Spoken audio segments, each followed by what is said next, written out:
It's the Happy Families podcast. It's the podcast for the time-poor parent who just wants answers now. Having twins can be a bit of a carnival, and there's actually often a lot of pressure on twins to be the same. And so as parents, our work really is to help our children to have their own identity, regardless of whether they're twins or siblings. And now here's the stars of our show, my mum and dad. Hello, this is Dr. Justin Coulson. Welcome to the Happy Families podcast. I'm here with Kylie, my wife and mum to our 6 children. And today, a listener question. Somebody has gotten in touch and said, hey, Justin, long-time daily podcast listener, member of Happy Families, and I've also had the pleasure of reading some of your books. And I first saw you deliver a wonderful presentation in 2019, back in the days before COVID. Anyway, this emailer via podcasts@happyfamilies.com.au, Jenna, has said, I'm a school teacher. I'm teaching year 2, and I use your strategies, advice, and knowledge, both personally and professionally. But this year, I have a number of twins in my class, and parents are coming to me needing help. Parents are trying not to compare their kids. They understand and are trying to raise their kids to know that they have different strengths and interests. Do you have any advice for our twin parents who are struggling in these areas? Please do an episode on raising twins. And I thought we have not covered this off at all, Kylie. We've never talked about twins. So rather than me talking about this, I thought we would call in an expert, somebody who doesn't just know about raising twins, but has done it twice. Let's dial the number then. Give her a call. Hey. Oh, hello, Mum. Hello. It's Justin and Kylie. Yes. We're calling to ask for some advice from you. Right. Because you're the expert. Yes. Mum, we've had a request from somebody who wants to know about raising twins. Right. And we were talking and decided that we didn't know anyone who knew more about it than you because you've done it twice. Mm-hmm. So you had me, and then you had twin girls, then you had my little brother, and then you had twin girls again. 2 sets of twin girls in a period of, I don't know, you had 6 kids over, 15 years? 11. Well, whatever it was really, really short and tight. And now we've got all of these siblings and 2 sets of twins. So You were 15 when the younger set were born. Yeah, that's right, yeah. Mm. So we thought we would ask you a handful of questions, Mum, about raising twins to help this person who has been in touch with us, Jenna, to work out what she can do to help parents with twins. So Jenna is actually a grade 2 teacher, and she has a number of twins in her class. And she's suggested that she only has one of each of the sets in her class, but she's really curious as parents have come to her and talked to her about some of the concerns they're having. They're trying to work out how they can expand their social circles because there's such a strong bond with these twins and they just want to hang out together. So how did you help with your sets of twins? You had 2 of them. How did you help to expand their social networks, or did you find that they actually did that all on their own? My twins were fraternal, which meant that they were 2 separate genetic backgrounds. You know, they were obviously separate genomes. And so they were like a natural sisters. I had 2 sets of twin girls, and they were like, they just happened to be born at the same time, genetically coded very differently. So, you know, one was, from just looking at them, they were different physically, and from their emotional side, they were very different.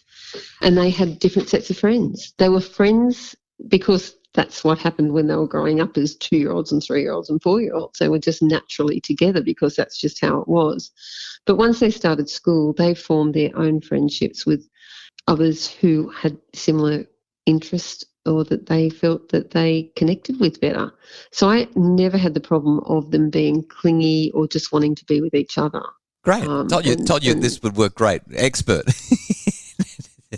Yeah, that's not great. An expert on that one. No, okay. What was it like raising the kids, Mum, raising all these twin girls in terms of the extent to which they compared themselves with one another and competed against one another for attention from you or for admiration and adulation when they're doing something well? How did you deal with the ongoing challenges of competition between twins, which it has to be different competition between siblings generally, simply because they're the same age? They're going through the same things together.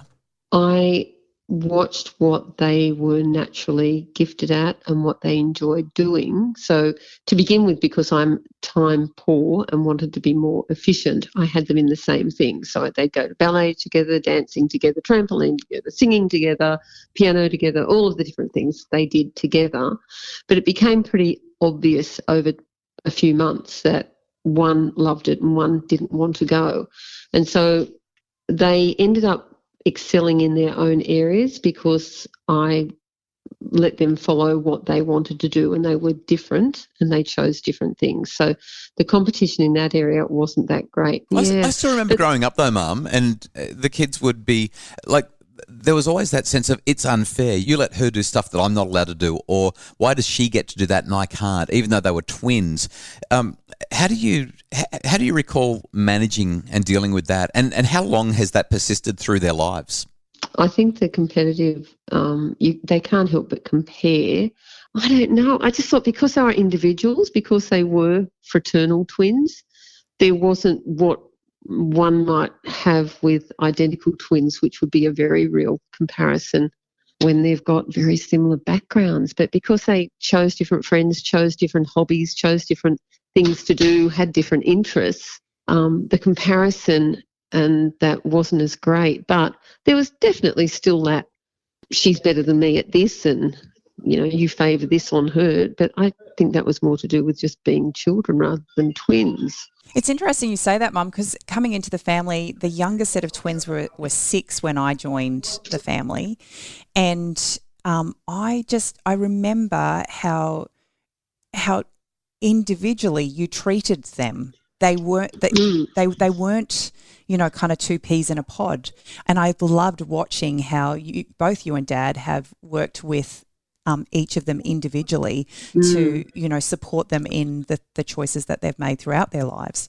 Yeah, so that was really it. I mean, I saw them as individuals. It was an exciting thing to have twins. I think I learned a lot with the first set of twins. The first set of twins, I just tried to get them to do everything together.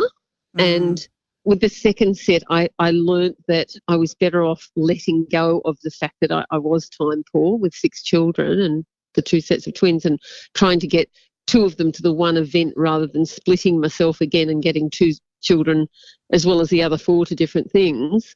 But I just knew that it wasn't going to work to have Rachel do piano and Leah do ballet. It just didn't work. So I just had to work within that and let them follow their passions and help them do that rather than try and, you know, put, you know, square peg in a round hole, just trying to force them into things that worked for me. Listening to you say that, it reminds me of just the absolute chaos that we lived through with. Oh, it wasn't chaos. It was organised, Justin. With all of the activities. Very organised. Kids going left, right and centre, non-stop, all day, every day. It was. That's right. Very organised. Thanks, Mum. Thanks for the memories. Thanks for the advice. I think there's some useful things that some parents can take from that. That's great. Can I just say the best thing is to let each child be themselves. Love regardless of who they are.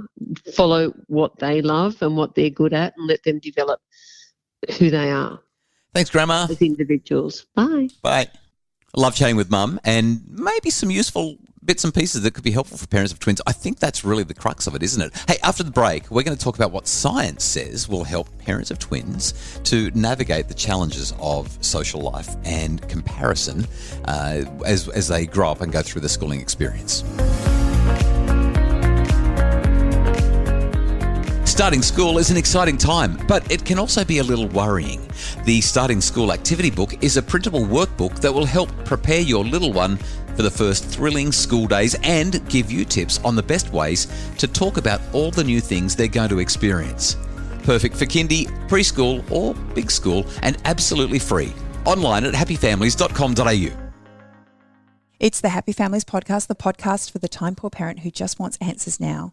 The science. We're going to get serious. Yeah. Actually, there's not. I struggled to find really good science around this, and most of what Mum said was kind of in check, in harmony with what the science says. So having twins can be a bit of a carnival of sorts. Like when you show up, you're a curiosity. People want to ask all the questions. They want to say, oh, how much are they the same? And there's actually often a lot of pressure on twins to be the same. The parents will dress them the same way. They'll have them in the same activities. If they're identical twins, they might even have the similar kinds of proclivities, similar kinds of preferences, priorities, and interests. And so as parents, our work really is to help our children to have their own identity, regardless of whether they're twins or siblings. The idea is, let's just work out who you are. Let's not treat them like they're some sort of a sociology experiment and they're supposed to be exactly the same as one another and we're going to raise them the same way. Probably not fair, probably not going to work out quite right. And for Jenna, as a school teacher, I would be inclined to emphasize, don't call the kids by their last name. Don't say, oh, it's the Coulson twins. Call them by their names. And if they're identical, make sure that you learn the differentiating factors because they are individuals. So for parents, that's probably not going to be quite the issue. You're not going to call your own children by their surnames, but for teachers, certainly would. Yeah, it's interesting reading Brené Brown's work and, this idea that our most fundamental needs come down to being seen, heard and valued. You can see how easily as twins, you actually almost kind of blur into one. And how important it would be to feel like you have your own identity. Yeah, very much. Which I guess highlights this whole thing. As parents, we want to minimise the extent to which teachers, relatives, grandma, aunties, uncles, neighbours are comparing the twins and getting into those conversations about their abilities and interests and their physical appearance and how much they're the same. We want to make sure that we can really allow them to be differentiated. The reality is a lot of kids are going to be drawn towards their siblings, whether they're a twin or not. Like you go to people with whom you're familiar, we go to people with whom you feel safe, and therefore kids are going to go in that direction. But hopefully, as parents, we can help the kids to figure out who they are on their own and as part of the collective, as part of the family. I think the main thing, Kylie, whether we've got identical or fraternal twins or triplets or whatever it might be, is to let them be themselves. Let them have their own interests. Let them have their own preferences. Let them have their own friends. If they're sharing friends, sharing preferences, that's great, but minimise the competition between them, minimise the comparisons between them, and let them do what they do because they want to do it. In the same way that you would with regular siblings. That's kind of, I don't want to sound like I'm dumbing it down or oversimplifying it. I don't want to be too reductionist or sound like I'm being inappropriate to parents who are raising twins. We always wanted twins. And then we had one and we were like, oh, thank goodness we didn't get two. But having been a big brother to two sets of twins and watching it happen, I kind of feel like mum worked it out. I think that unlike a lot of parents who have twins, your mum actually had this wonderful opportunity to practice what she'd learnt with twin set number one. Yes, that's right. She with twin set number two. Yep. And she, at the end of our conversation, she acknowledged that there was so much that she'd learned. I think, there's this romanticized, version of events that take place when you have twins. You want to dress them the same. They have the same, their hair done the same and their dress is the same. And it is unbelievably cute when you do. And it is. It's gorgeous. Yep. But and because we've never had twins, it's never really occurred to me to think outside of that. But as we've kind of gone down memory lane with your mum today, and I've watched how she has parented. You've got two sets of twins, but they actually are you just have four sisters. Yeah, that's how it feels. Very different, and they've been parented in that way so that their individuality can shine through. Well, Jenna, we hope that this has been a helpful conversation for you. And we really appreciate the question coming through via podcasts. That's podcasts with an S, podcasts@happyfamilies.com.au. Hey, if you've got any feedback on this particular episode, given that Kylie and I are talking from a second-hand experience and not first-hand experience on this one, and looking just a little bit at a couple of bits and pieces of science and evidence that would support the ideas that we've shared, we would love for you to send us a voice memo. Let us know what you think has worked for you if you're raising twins, anything that we missed, anything that Jenna needs to know as a teacher or any parent of twins needs to know to minimise the comparison, the competition and help the kids to be who they really are. Podcasts@happyfamilies.com.au. Send us your voice memos. We would love to share them on the podcast over the next couple of weeks.